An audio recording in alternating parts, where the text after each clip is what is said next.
audience. We're muted. We're muted. Muted. We're doing that like opening where it's over the music. Okay. Hi. Oh, that was Hey, what's up, everybody? All right, I have to apologize if I keep Technical smacking error. my mic. Now There's we're a out of here. mosquito. Yeah, so we're getting technical. Sorry. We're getting technical talk from our producer. I'm in Tech talk, and thank you for that. Sven, welcome everybody. Will you be joining us actually for the questions? Sorry, I'm interrupting. Well, I don't know. Is Sven gonna join us for this? He is part of the cast. He is part of the cast. He's all of our tech and background. He's the man, the myth. Yeah. No, that's true. Legend. And longtime viewers can mark off their bingo card for technical issue. Yeah, absolutely. Exactly. Yeah. God, we haven't done that in a while. Inside baseball. I don't have time to make the bingo cards anymore. Well, we should just get a rotation going. We should just have a rotation. But now they can hear me if they want to hear me. Ooh, there's a Sven. Well, welcome everybody to the clinical role panel for Save Against Fear. I think we're all really happy to be here for this one. For some of us, it is our first appearance at Save Against Fear. I think that's Rachel and myself. For others, they are old hat at being at Save Against Fear. I am, of course, the oldest hat at Save Against Fear. I've been there since the first one, so I don't know where you guys have been. That's all wait. Rachel and I have been running other mental health conferences that happen right at the same time. I'm just real lazy. Got done with that yesterday. That is not true. That your background there looks like you're doing a lot of very intense, like you're working on the DeLorean to get it ready for time travel or something. Like yes, clearly that is exactly what I'm doing. In fact, as I'm working on the DeLorean right now. But the reason we wanted to do this panel is now we have been a cast for clinical role for almost 3 years. Yeah. It's ridiculous to think about the fact that we have been doing this for almost 3 years. And I'll let Megan tell the origin story for those who don't necessarily know it. But the TLDR version is that we all, in some capacity, either worked with tabletop RPGs in therapeutic contexts at the time, or still do, or are mental health professionals who just wanted to hang out. I realized I said I'd let Megan say that, and I just that's pretty much it. Yeah. I was like, is there more details, Megan? There's a little bit more. I mean, the only other bit was as I was getting into therapeutic gaming, I wanted to get to know specifically Dr. B and Adam better. I was like, we had talked and stuff and been on friendly acquaintance terms, but I wanted to become friends with you all. But we all lived very far apart, and I knew that was hard. But I also know something very true of mental health professionals and those in the helping field is we suck at taking care of ourselves. No, time to play. So if we had a monthly meeting of therapeutic DMs, well, that would be nice. Come on, none of us were going to go to that. We don't talk about our feelings. So I've got a bottle of 16-year-old single feelings right down here. So I was like, well, let's play a game together and let's stream it so that we feel accountable to the audience and have fun. And the idea was for us to build better friendships and relationships with one another, and to also show that therapists and psychologists are just people too. That's one of the bits of feedback I get a lot from the people who watch it. Is I go to watch this and I'm expecting some heavy emotional content, but no, it's just people playing D&D who sometimes throw in these weird psych terms. And 90s references. And a lot of 90s references. Yeah, a lot of references. And 80s references when I jumped on board. 70s references. Talking about your age, Jack. Yeah. Really. I am 157. You're broadening our scope, Jack. That's right. I just, I wear it well. Yeah. So with all that being said, we wanted to get together and just basically sit here in our respective corners of the world in isolation and let y'all ask some questions. We've been doing this. It can be about the the production, it can be about the story, it can be about like the characters, it can be about our perspectives on mental health and tabletop gaming. It can be, in Jack's case, the history of tabletop gaming, because nobody knows more about that here than Jack. I was there when the White Book edition and chainmail transferred. It was the time of the great making. We just let him. I should have got my Dungeon Master outfit on. Oh my yeah, god, that's beautiful. Did you tweet that picture out, Jack, or did you just share that with us? I actually have an entire series that my wife has encouraged me to release in a series called Pungeon Master. So it's going to include one day I'm going to borrow a staff from a buddy of mine that hikes, and I'm going to be on the front yard in a deck chair with yelling at someone, and it'll be get off my Longeon Master, or Curmudgeon Master, which would also work. So it's just going to be a whole series of on a calendar outfit. Yes. Would I get it, Miss Jack? Would I? Okay, if I just do it personally, because I'm oh my god, that would be phenomenal for Frenzies Funsies calendar. That would. I'll hang it right over there. Oh, yes. Oh my god, we need to sell this. 2021 Master. Oh yeah, there you go. Oh my gosh, that's amazing. No, sell the Pungeon Master calendar, please. Yeah, I would buy this. Let's make it happen. I would buy that. I don't know if I would get in trouble for that, because I'm using the Dungeon Master, because it's the costume, which is part of the licensed property. That's true. Let's alter the costume somehow. Licensing is hard. I don't want to adult. I don't want to adult. For the chat, what do y'all want to know? I mean, I've already seen one question from Ska-Man, who, by the way, is just a longtime subscriber and supporter of the channel, Geeks Like Us, and he wants to know, how did we all meet? Oh, that's a super interesting question. Cold emailed Raph. That's how, or Dr. B. Sorry.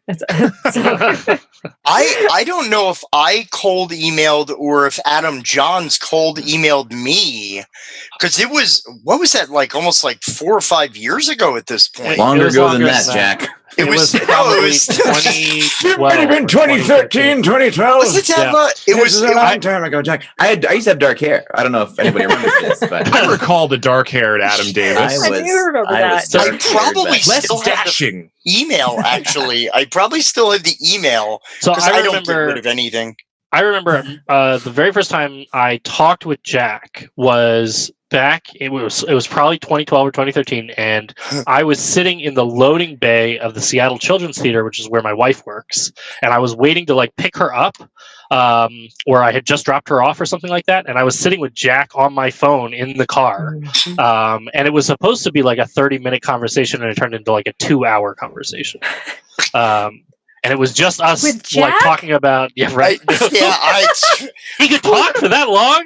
Color me surprised. Wow. But I totally remember that conversation. It was one of the very first times that Adam and I started to realize how many other people were already doing kind of therapeutic RPG work. Same here. I was oh my god, Seattle! I've never talked to anybody from Seattle, and that was still in the Wheelhouse Workshop days. Yeah. Man, way long ago. And I remember meeting Dr. B at it was at a parent teacher association conference, and it was we had set up a table. This was again the very early Wheelhouse Workshop days, and Dr. B also had a table. We were just right down the row from each other, and I remember walking over and talking to Dr. B, and he told us that he was a stunt man, and that he was getting his PhD, and that he was running the groups, and you told us that all the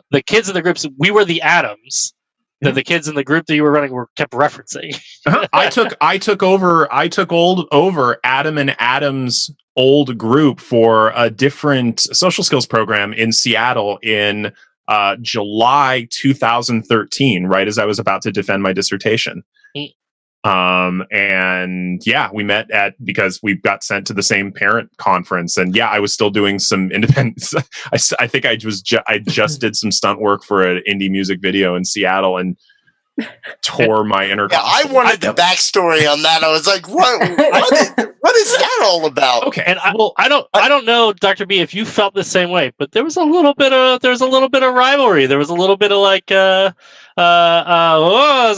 another game in town. When you showed up. No, I didn't necessarily feel rivalry, and this is just autism brain. Okay, I didn't know how to interact with you guys. Oh, sure. I didn't know, like, I didn't understand the rules behind interacting with it. And unfortunately, when I don't understand the rules and I'm anxious, I tend to compensate by acting confidently. And the more arrogant I seem, the more nervous I am.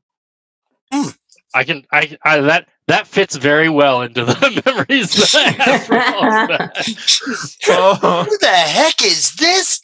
Hey, how's it going? Yeah, it's a behind the scenes truism for me that I'm anxious most of the time socially, and because of my theater background, and this is why I did some of the stunt work. I was somewhat involved with the local indie movie scene in Seattle at the time. If I just overcompensate by trying to act confident, and if I'm acting arrogant, I'm really nervous. In a lot of ways, this game was what really built friendship with Dr. B, and obviously with Megan. And we already knew Jack, but getting to interact with Dr. B and Megan and Rachel has all been. I came way later. Just really, but largely from this. You and I came in around we've interacted at cons and stuff, but this was the opportunity to like really get to know all of you as people. Yeah, because Oh, I'm sorry. Go ahead. I was just gonna say for Rachel, like I met Rachel at PAX West 2018. 2018.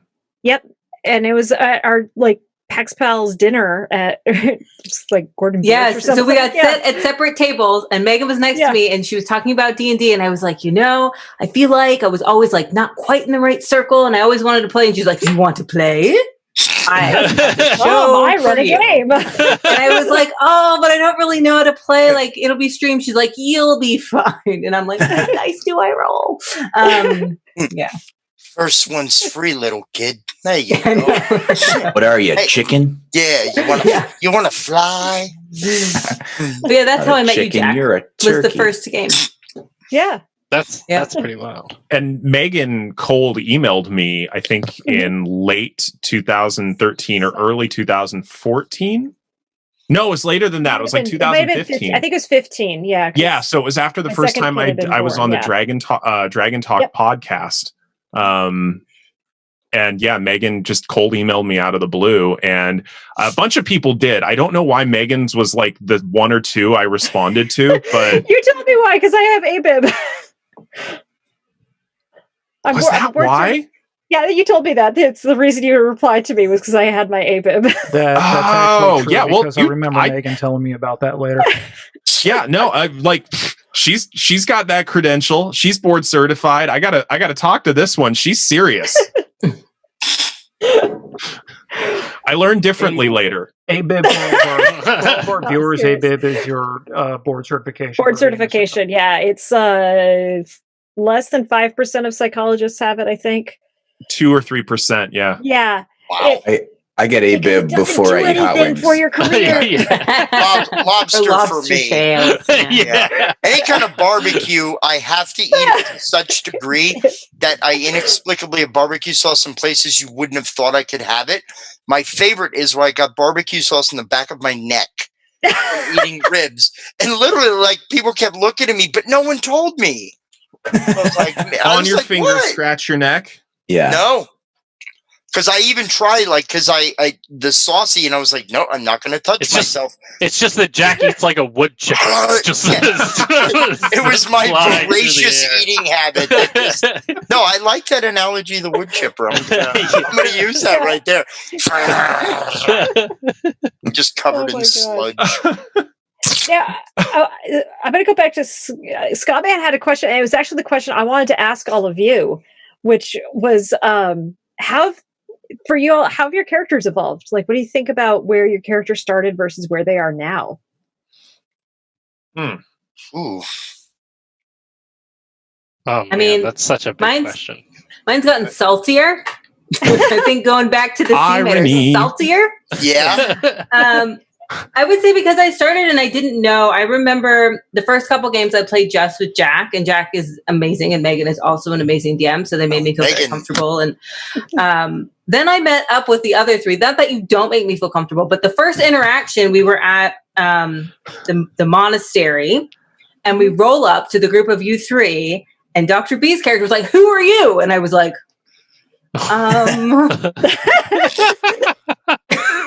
Megan kind of guided me here. I think I'm supposed to hang out with you. And you were like, no. And it was very intimidating and scary. So I think, though, at this point now, I just call Dabney out on all of his stuff all the time. So I feel like I've grown as a person and my character has grown. Oh, dear Lord. Yeah, I would say with Baron, it's, he started out, I think the biggest change that happened with him kind of stuff, but like if I really try to put it in context of what the adventure meant to him so far, I think Baron started getting less wanderlusty after the whole conclusion of the Moonfang clan with rescuing the family and getting everything back and kind of setting that homestead. I started to play more of I can't keep avoiding this. It's going to catch up in one way or another. And then all the other things just kind of culminated and it seemed like it was just more. So he's getting more determined. Like, even if Baron's wife is like, nope, I don't want to see you anymore. Just, we've moved on and I have a new husband or whatever. Baron would still be, okay, I'm good then. At least it's done. I've been running for 10 years. And I think that that's very much a part of storyline wise, Ishka going back to the sea and returning to her roots. Like, everybody's going to their respective roots and kind of finding their center. Baron had no center. He purposely strayed from the bullseye on purpose because it was too deep then. Mm-hmm. So I'm laughing at the bullseye because literally your town is a bullseye. Layers, Megan, layers. The many layers. Like parfait or an onion. Yeah. Everybody loved parfait. Everybody loved parfait. I think that I really strongly considered, and Megan, I don't know if you and I ever talked about this, but I strongly considered retiring Baeridin after the Moonfang clan was, after that story arc completed. Serious? Yeah, because I felt like his... Yeah. I mean, we had done all of that, and then Baeridin had taken on the role, and this was maybe only for one session or something, but Baeridin had taken on the role of like the leader now of the Moonfang clan, and Gragnold was right there as well, and the combination there really made me feel like that it would be a good button, like that would be a good place to say, Baeridin is done. He's going to go do that now, and he doesn't need to be an adventurer. He's not looking for anything anymore. And I strongly consider that. And I think there's still a bit of an evolution of Baeridin as a character, still trying to figure out what he's trying to find. Although there's clearly now this sort of bigger, problem to be solved. But I think Baeridin as like looking for his personal journey inside of that.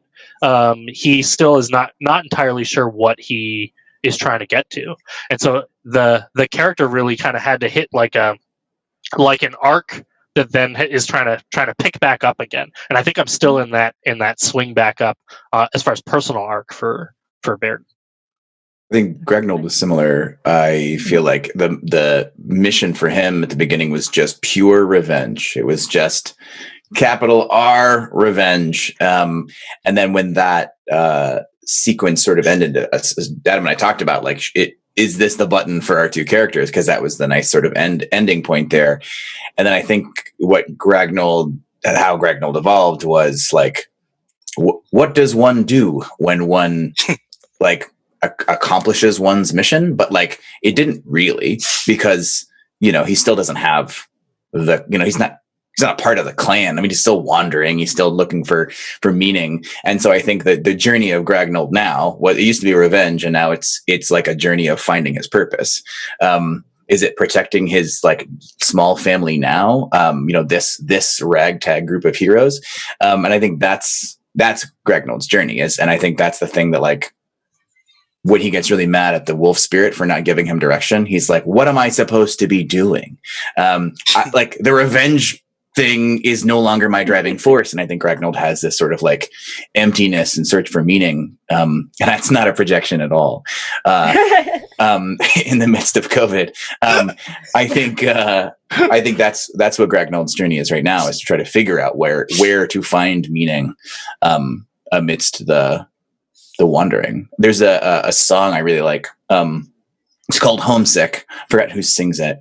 And one of the lines is, I'm homesick because I no longer know where home is.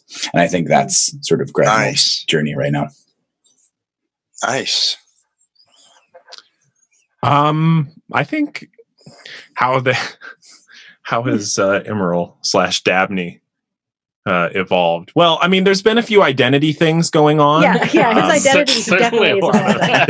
There's a little bit of identity confusion, basically how the world sees Immeral Dabney and how Immeral Dabney sees himself. For those of you who haven't watched, one of our very first show sponsor and just a really awesome company named Gemhammer and Sons has a variety of fantastic that needed to be products. A screenshot, Megan. They have a variety of fantastic products that add an element of randomness, of chaos, however you want to use them, to the game. And in their deck of wonder, which we used with some regularity, there is a card that says for the next 3 months of in-game time, everyone everywhere thinks your name is Dabney. Which I later found out talking to Connor at Gemhammer and Sons, it was a throwaway joke. He just put something down. We ran with it. Yeah. And I have drawn that card twice. Third time's the charm. I'm telling you, if it comes up again, done. That's my vote. I think it should be permanent. I think that's If you get the card a third time, your character's name is Dabney from. Clearly, it was meant to be. Well, it's kind of interesting because, like, this idea of where home is seems to be the central issue that drives the story a lot for all of your characters. Because, absolutely. Like, your characters all have a place that they could go call home right now. And Baron's coming, right? That's what we're dealing with now. But, like, then it's like, where do we choose to be? Is it that we really want to go back home, or is it we want to be somewhere else? Well, that's the thing. We want to be with each other. I was going to say, and to some extent, it's sort of a necessary part, right? Like, if Baron is accepted, right, this becomes your home. Your wife accepts you, and she says, "Welcome back. I'm sorry for everything." You're like, Baron would have to make the choice, because the game. The fulcrum of the game requires us to go other places. So, like, Jack, the player, has to make the choice to say either Jack is going to retire Baron and say Baron is going to stay here. This is what he's always wanted, or and play a new character, or Jack is going to have to come up with a reason for why does Baron not stick around? Why does he need to keep adventuring? And one of the, I think, like you summed it up so well, Megan, which is like, we must be looking for something else. Mm-hmm. We must be like trying to find our home in another place and in another sense. Yeah, well, think about how archetypal it is in general. I mean, when we talk about anything from Campbell's Hero's Journey, it's kind of an Odysseus thing, where it's kind of going on this long journey and returning back home to find out, is it still the home that you left? Or even on a simpler level, let's go back to like just pure adolescence. You have to quote unquote leave the comfort to discover what you still find comfortable. Mm-hmm. Even when that whole Erickson, I always love bringing up Erickson. works, and identity versus role confusion. You know, you got to experiment and figure out who you are by testing what you were told, who you were told you were. So, and you know, it's always a very interesting, you know, when we talk about therapeutic gaming in general, the whole idea of who you play. Is it an approach character? Is it an avoidant character? Is it an ignorant, you know, of problematic or emotional element character? Because that says a ton about, you know, I don't think any of us intended to make these characters therapeutic, but it doesn't take too long to read into what we create about them. And that's one of the things that I think makes the show so awesome, is like, it's kind of like that wink, you know, like everybody knows that we probably put a little bit more subconscious thought than most people, because it's kind of what we do. But still, that also, I mean, talk about immersion and layers of bleed and all that other cool, you know, technical jargon that we talk about within this field. But it makes for a great show and a fun show. Yeah. What I really like about it is that it sort of walks that line between like hanging out with Clamshell Guy and talking about sweet and sour sauce, then breaking into a 90s song that we all know the lyrics to, and then like intercut that with like really honest and serious character driven, relationship driven moments. And I think that's what makes that's what makes it so exciting, is that I can like laugh and make silly 90s jokes and whatever with my friends, and then also have like get that sort of you know, sort of transient moment of humanity. Yeah. I also like how the other characters in the game have evolved my character, right, through their choices. So I had this preconceived idea of like, okay, I'm a water genasi. I want power. I want to know about my Jinn heritage. I want to be on the sea. I get seasick. I get land sick when I'm on the land. Like, obviously I should be in the ocean. And I've had the chance multiple times to like have more power or learn more about my heritage. And I'm like, nah, I'm good. I'm just going to stick with these people on the land. it's like, I don't want to go back and have all those things anymore. It's like, I want to stay with me in a moon thing. Maybe kind of the interesting question then you get to ask after that is to go like, well, yeah, I made that choice, and maybe that was the choice I made because I'm hanging out with these fun people. But then like, why did my character make that choice? Like, what is my character really after? Because he's searching for home, and home is where the heart is, right? Yeah. Well, yeah, I mean, and that's I mean, like Megan said, that's what we're all doing in a way. I mean, we really are, our characters really are a band of misfits in the truest sense of that. Yeah.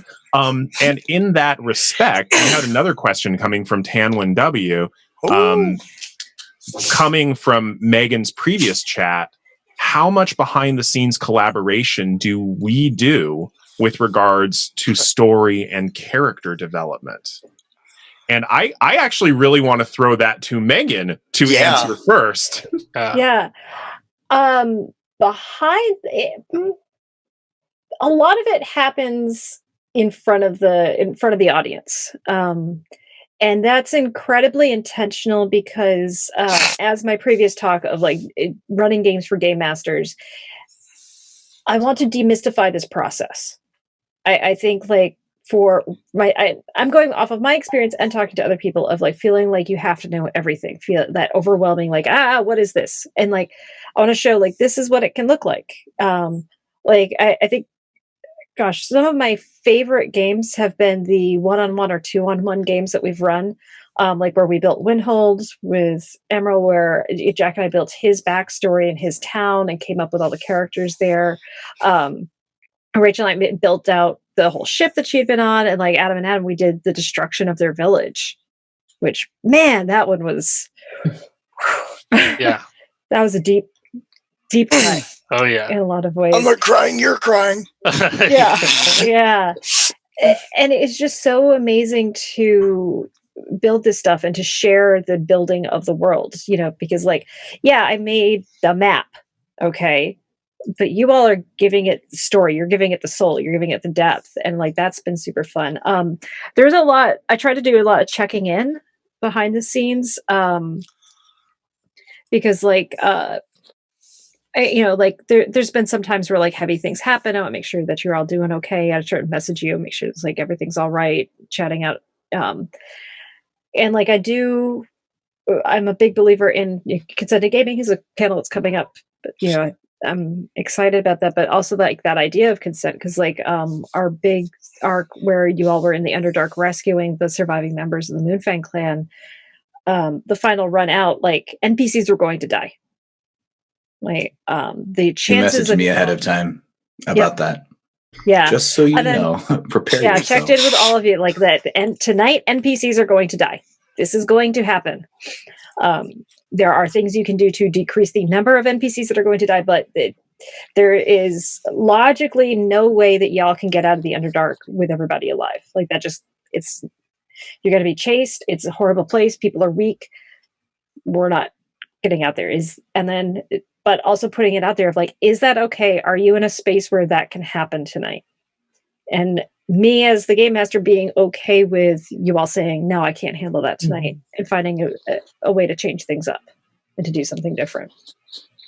So that's some of that. I don't know.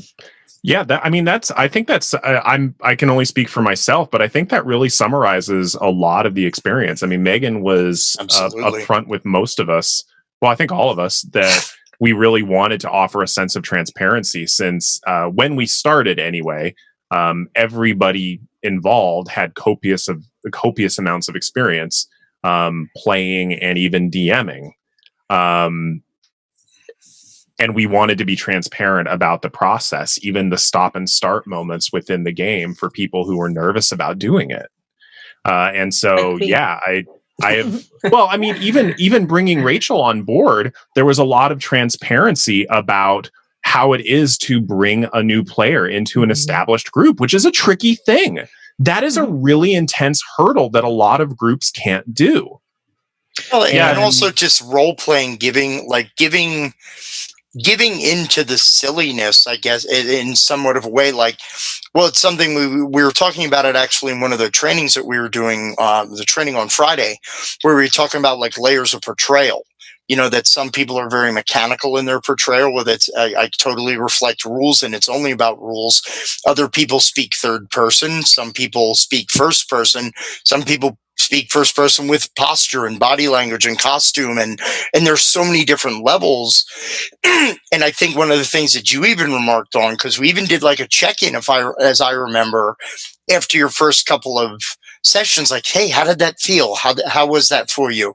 And you're just like, wow, there was no judgment. There was like, I felt like I was diving in or whatever. So a lot of that organic check-in. And again, I'll probably say it's not just because we're professionals, folks. Like, this is the same type of stuff you should be doing in any home game. Yeah. I'm sorry, Adam. I was just going to say, interestingly, this the idea of being a really good game master comes up in a lot of cons and stuff. We go to tons of cons pre-COVID, you mean the before time? You see a lot of panels that are about like how to be a great game master or skills for game mastering, but what you don't hear a lot of people talk about is how to be a good player.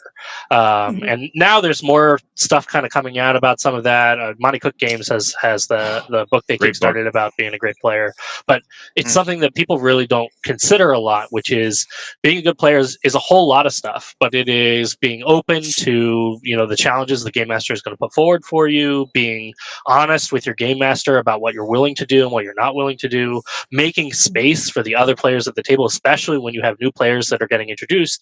You need to be able to recognize that the dynamic that you have is going to change because that is the nature of having new players come in, and you're going to need to, as a player, either step back or step forward to make the appropriate amount of space that's going to be necessary for those new players coming in. And it's just always something that you need to be considering. And I think one of the things that all of us have in common and have a willingness to do is to do those things, to be a good player at the table, in addition to like our prior knowledge or prior experiences with being a good game master. And I think that's I hope that that's one of the things that help Rachel feel a lot more welcome. And yes. Otherwise, I would not. I would never ever have said yes to going into anyone's game, streamed or not, if it wasn't a group of people who I knew would be that way. Because even I'm like, oh, what dice do I roll? I'm so confused. Like that's embarrassing for me. But everyone here, nobody can. They're like, oh, it's the D20 almost every time. It's okay. And it's but it's true because you have to. Do we sound that condescending? Yeah. No, you sound very sweet and loving. You make this face. No. Yeah. Only Dr. B. That's a look for the one with the most sides. It's the one that's like two pyramids glued together. Shut it. You've all been great. No, when you have D10 versus D8, that is a quandary. That's tough. That's like, wait. Final hurdle. That's why you have to place them in the same place every single time on your table, so you always know I go for the fourth one over. I now have a dice rolling tray that I've added to my. It's from a cool game I just got called Cinder, CINDR. It's a dating app, push your luck game for you're dating dragons and you're trying not to get burnt. It's from Smirk and Dagger. We need to make Whetstone again. Make Whetstone. Oh my god! We were still going to do the wettening, which has nothing to do with Whetstone, but that would be the one shot. The one shot. I was actually talking about that before. So those who don't know, that from the Deck of Wonder, I think these are the first two cards that ever got pulled from this. Was Gragnold could understand all small animals for 7 hours, and for the next 3 days, he became the sworn mortal enemy of all chipmunks. And I think they pulled at the same time. I think Gragnold drank 2 potions or something. He drank 2, and that happened in quick succession. And then at the time, Immeral was also doing a lot of Kree water, and then was basically putting water on all these chipmunks to make them run away or whatever. And then we had made up a side what if plot line of if the camera was following these sentient chipmunks, how we are their sworn enemies and they hate us, and it was the wettening. Yes, we're going to do that one shot someday where you all are going to be monks. So that will be absolutely amazing. We had a comment from the chat, and I know everybody here has an opinion on this, and I think everybody here has a very positive opinion on this, and that's how collaborative storytelling increases player investment. Oh yeah. Oh, there's a setup there.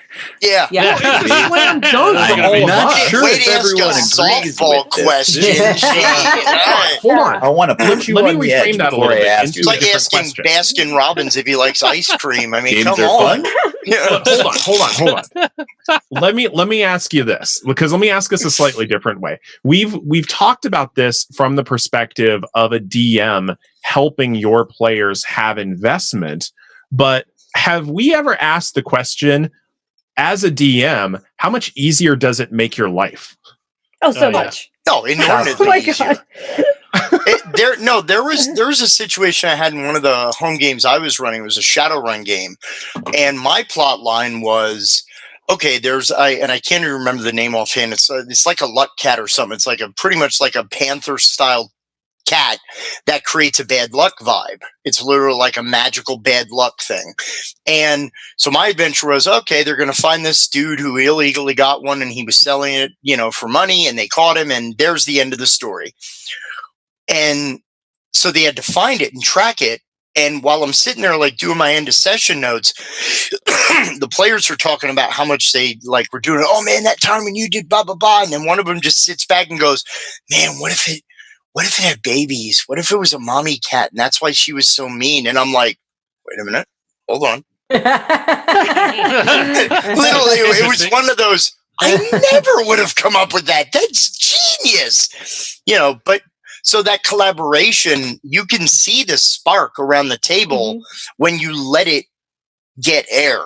That people start to go, ooh, I love it when you use kids on bikes or kids on brooms when you ask those town building questions, which I know isn't just for kids on bikes, but when you ask that question, we had a kid who was early teens. He went from this is stupid, to like literally almost laying on the table with excitement, trying to create this world with the other players. And they were just all zinging ideas back and forth. And it was like a writer's room, it was ridiculous. But yeah, totally. That makes the job easier. Adam and I right now are running 5 groups a week, and some of those plots are plots that we've used before, but we create so many plot lines, and it's honestly my least favorite part of game mastering, is the initial creating a plot line from a blank slate. It's just it's impossible. I'm supposed to create something knowing nothing about the players or knowing nothing about the characters, and create a plot that's going to be engaging, is going to be interesting for the players to go on. I hate it. My favorite thing to do is to get a direction, is to get a seed or an idea, and then build that into a plot line. And the difference between those two is it is massive. It is worlds, because it is the difference between like I have to do everything, and I have to do all of the work, and I have to do all the heavy lifting, and I have to get it right in a way that's going to be interesting and going to be engaging for the people who are sitting at the table. It's not going to be super boring for them to sit in and do. And when my players can help create those pieces, not only do I, know that they're interested, but also I don't have to do all of it. I only have to show up and fill in the little bits and pieces now, and make them roll some dice and stuff, and they've handed me all the rest of it, and I love that as a game master. Well, but it's even kind of sneakier. Like when we do the whole world building thing in Kids on Bikes, one of the things that was said by one of the groups was, it was amazing the way that you worked all of those elements in, and it was like, and I'm sitting there and I couldn't help myself. I was like, I didn't make up any of that. That was you. You told me what you wanted in your adventure. I just found a place to put it in. But on an even trickier level, what an incredible way to increase immersion when this thing that you can, that's my thing. That's my thing. I did that thing. It's like seeing your kid in a musical. Right. Mm-hmm. Right. That was my character, And that's been something I enjoyed, like, because at our session 0, so way before Jack and Rachel joined the game, it was something like something you enjoy. And I think Adam Davis is the one who said this, that you like a world that continues without the characters, and that you like things going on behind the scenes, which inspired me to actually keep a calendar of what's going on in the world, and events and timelines, and like of the other players that are on the field of this campaign, knowing what they're doing and when they're doing it. And so how long you all spend at things changes where people are and what's going on. Can I just say, Megan, you do more keeping track of timeline Seriously. and maps than I've ever done in all of my years of game mastering. You keep more notes than Gygax. I'm just blown away. You're like, well, it's another 3 days to the east, so it's kind of northeast, and I'm like, where even are we? I don't even know what's going on. And also, the equinox just happened, so the sun is going down a little bit earlier, and it's a waning. And it is the festival of the Lammerwill in this town, which is ridiculous. But it's also amazing. In late fall. Yeah, I know. I'm blown away. I'm like super impressed every time that you have such a comprehensive track of the timeline and of the map and all the pieces of the world. I always find that so incredible. So, being cognizant of time and the fact that we're gonna end this panel at like the 55-minute mark. Yeah. Because y'all have other things to do. I got to direct this next question at Rachel. Oh. So, well, Rachel, we've been talking about, tips for experienced DMs, more setup players, and so forth. But, you extensively researched the world of video games. Yes. Prior to, you still do. Yes. What was it like for you hopping from the video game scene where, you can tell us all about the social benefits of games. You can talk about all the research fallacies and the moral panic, but you took a big chance and stepped into this very different world. Yeah. Horrifying. No. Megan made me feel like I could do it.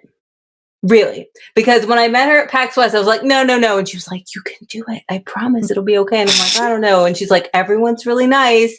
And I still remember that first game being so nervous. And Megan was obviously wonderful, and Jack too. And I remember like the first scene, the first thing I was doing was climbing a mountain, and they're like, what's your hair like? And I was like, oh my God. In video games, I don't I don't know. What is my hair like? And I was like, okay. I was like, it's long. And then I remember Megan being like, that's very impractical for climbing a mountain. I'm like, I don't know. But again, I don't think, I know for a fact I would not have done it with any other group, because it would have been too intimidating, knowing nothing and going, especially into a group that was established. Mm-hmm. Yeah. How's it been different than video games for you? You have to like come up with everything. You have to know what your hair looks like.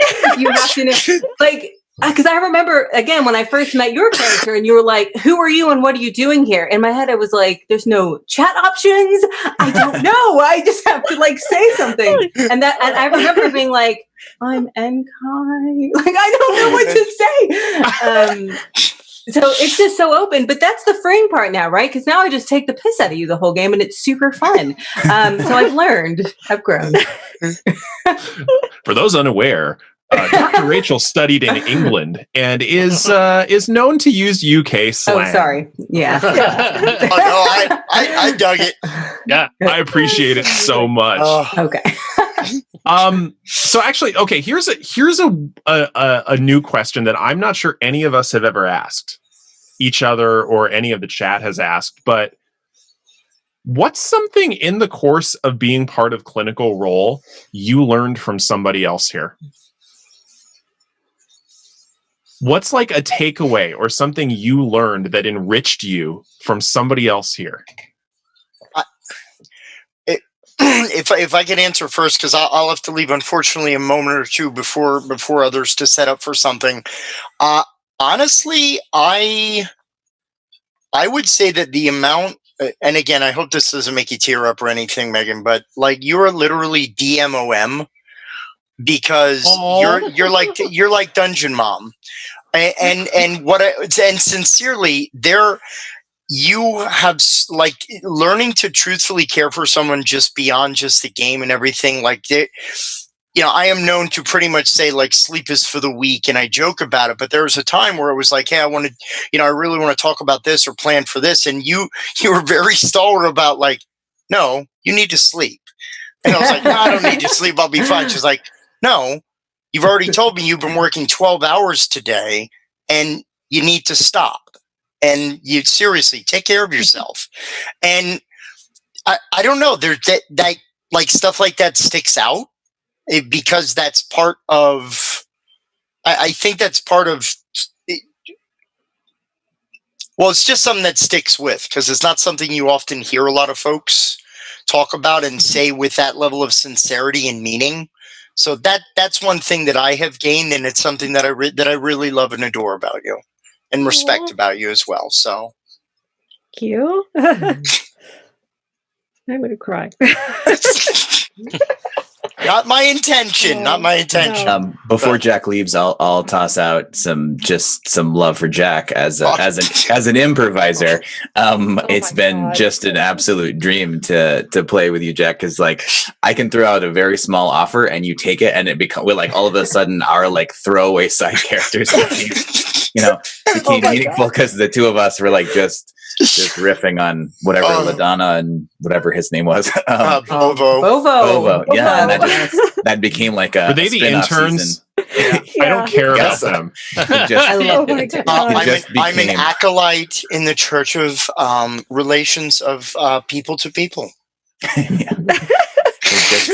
That's just been super fun to improvise with you, Jack, because you are a very generous improviser. The saying back to you. For Sven, he was actually still talking about that. I think even today he was saying how that moment when you're like, why am I still being LaDonna? LaDonna's got legs. She knows this. She can move the story. Gragnold is old news now. LaDonna's got vision. She's got Is that your plan? That's who you're going to jump into now? Like, backdoor pilot. Yeah. Oh my god. Nice. Well, I think for go ahead, me too, like just doing the world building with all of you, because like I am incredibly anxious, and so that tends to present itself in control freakness and like wanting to just I need to control it and I need to feel in control, and like dungeon mastering is just like I'm kind of half steering the sled as it is careening down the mountain, right? And getting to do those shared world building experiences with you all, and also like with the chat too, because like when we built Turtle Island, like not only was that you all giving me ideas, we were taking ideas from the community and from chat and like building that into the world and like learning how, like I talk a lot in therapy with my clients about knowing something versus knowing something. And so like I knew collaborating was going to make a better story, but like you all have gotten me to know that collaborating makes a way better story. And so that's something I appreciate from all of you. Although there are still times where Megan does sit here at the house and freak out that she doesn't have enough planned for a session on Monday nights. And I do need to remind her, there is nothing you're going to plan for that's going to make it past them on the first session. So it's fine. You'll be okay. Right, give us whatever initial thing you hand to us. That's what we're going to do. Yeah. Just watch a bunch of Three Stooges shorts and just put us in. You know, this wealthy dowager wants your characters to wallpaper her cottage and just sit back and watch it fly. Yeah. Yeah. Animaniacs, really. That'll work as well. Mm-hmm. I unfortunately am going to zip. I'm sorry. I want to give an advance so it doesn't destroy the precious housing within the broadcast. So I'm sorry, everybody, but thank you for doing this. Thank you for all the questions, everybody who's been checking it out. And actually, in not this Monday, but the following, we continue Clinical Role. Yeah. So with your make sure to come and watch if you haven't before. Oh, absolutely! Oh, yeah. Come and join us. Yes, join the geeks like us. There's also fine other programming, but I know Megan will talk about that.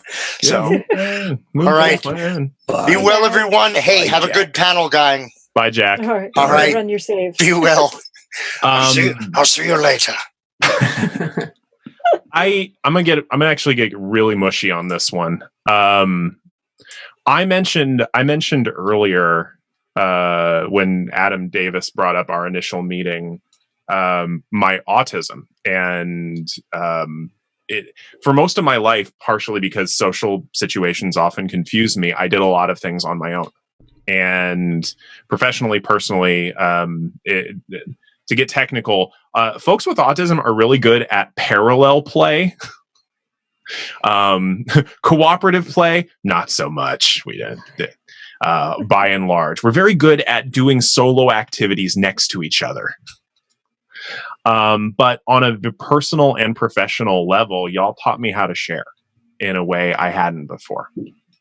And that's in terms of, business.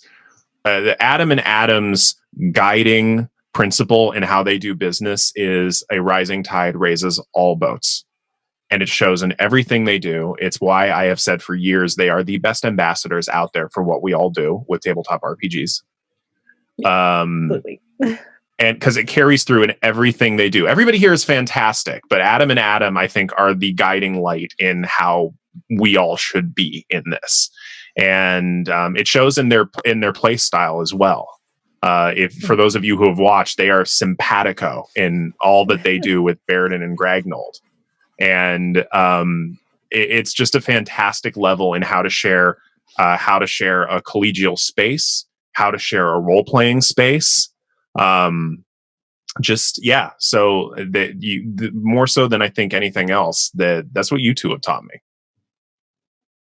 I'm having a hard time with this question because there's actually a lot of stuff that I really want to highlight.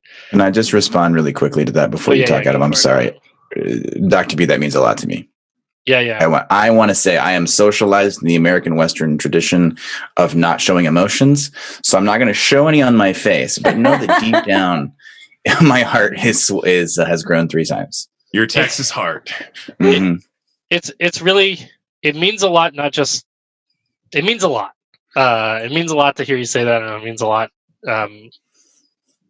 because the field that we're in, the space that we're in, is so incredible in so many ways, and we've gotten all these amazing opportunities to meet and work with amazing people, and I love every moment of getting to do this with all of you, but getting to talk shop and getting to hear about all the groups and trainings and ways that we're trying to get the use of role-playing games out into the world, and it just makes me so excited, and I'm so glad that makes you excited too. I'm so glad that comes to you in such a positive way as well. If there's when I can help do that means a lot to me too. I was going to say that there's a bunch of highlight things that I want to do, but I want to pick 2 in particular, and one of them's not really related to our game, but Dr. B, you network better than anyone I know. I've really gotten to know you through this game, and because of that, we spend a lot of time when we go to cons, when we go to events and stuff like that. And I am always completely blown away at how quickly and how well you connect with people at cons, and all of the moments where you are just so excited to plug somebody else's thing, and get people connected with each other. It blows me away every single time. I learned just it from how you.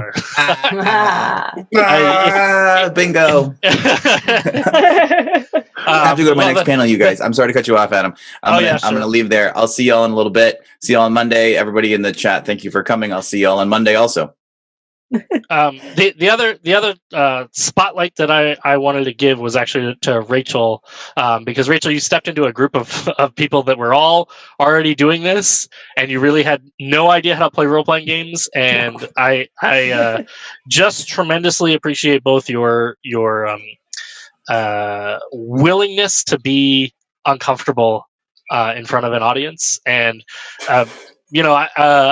you guys all know this, but I've sort of stepped back from the role of being on a lot of panels. Adam Davis has stepped into a lot of those, and a big part of the reason for that is that I get pretty nervous in front of other people. I love talking about stuff. I get really excited to do that, but I get pretty nervous in front of other people. And when you're willing to jump in and play a game you've never played before in front of an audience of people, that inspires me a lot to want to do more of this kind of thing and more being in front of others. So I really appreciate that. Oh, that's very sweet. Thank you. I think that leaves Rachel and Megan. Yeah, I'm going to be real quick. I kept trying to think of a different answer, but this is the right answer. So fuck it, whatever. You made me a better person. You just did. You're talking about being uncomfortable. I generally have a lot of barriers around me, and I've played this game. I'm not going to cry. But it's made me feel safe to explore those uncomfortable moments. And I come back to the moment I had with Gragnold with the friendship bracelet. And I don't remember exactly what happened, but I remember in that moment feeling so uncomfortable and then being no, I can go there in this game because the people around me can support me. And I went there and I was supported and it was amazing. And so thanks, friends. Now go, Megan. Change the tone. I just y'all are just such wonderful players, and it's my confidence at being able to run games has come up so much from this. I DM on beast mode. I don't do anything by halvesies. This is something I talked about in my last panel. Running this game with so many of you who are game masters yourselves, and then I also ran a game for a while where all of my players were game masters, and 2 of them were fantasy authors. One of them who had helped write first edition of D&D.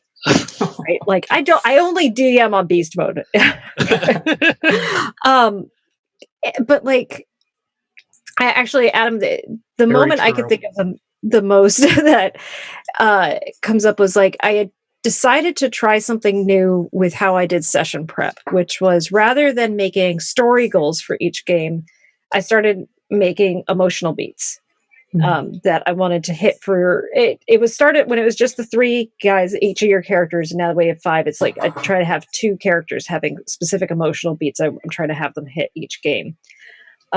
And I didn't know if it was working because I hadn't communicated to that to the players. It was something I was just trying behind the scenes. And it was actually the same night I invited Rachel to be on the game. I was sitting down with you and I asked you, like, last game, what was it that you think Gragnold's takeaway was? And the goal I had for him was, or Baeridin's takeaway was Gragnold and Immeral need me.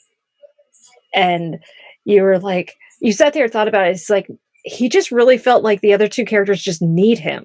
He has to be there for the other characters. And I was like, yeah, I did it.